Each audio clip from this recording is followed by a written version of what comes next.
It was amazing how many children you could fit in a minivan if you tessellated carefully and maintained only the most basic level of safety.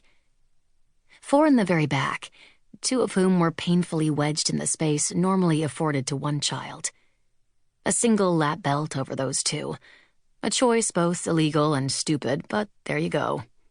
And thank goodness they were skinny.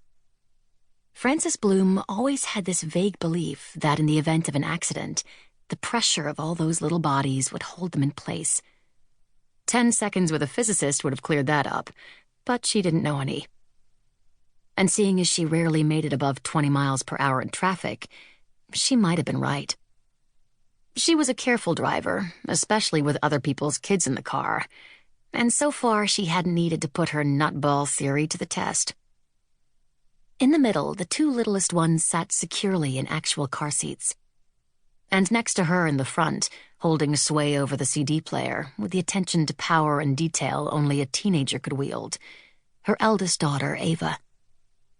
7 children, the genetic arsenal of 4 families. One big crash, and the entire neighborhood would have had funeral scheduling issues. Not that it was a joking matter, of course. Francis just had these thoughts. What could you do? Rather than fight them and run the risk that they'd deepen her wrinkles, she just let the buggers run. She'd been doing this carpool for too long, she thought.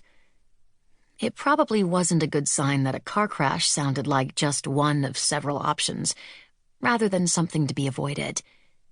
But honestly, how many times could you break up a fight over the CD player, or who had to sit in the middle, or whether they could watch a DVD, which they couldn't, and never could have, even before the in-car machine broke?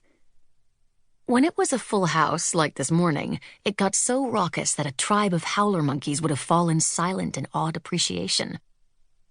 Mind you, these were professional children, the offspring of creative people and deep thinkers who'd marveled over them as babies, encouraged them to express themselves as toddlers, and wished they'd been more consistent and mean to them now that they were old enough to sass back. In the far back seat, she had the 2 sibling children of her neighbors Anne and Charlie Porter, Kate and Theo. Lovely names, less than lovely children. Kate, 6, specialized in the surprise attack, and often sat silently through the entire trip, rousing herself only to shove her brother viciously out of the van at the other end. Theo, 10, never saw it coming. It wasn't that he was thick, per se. It was just that he never saw it coming.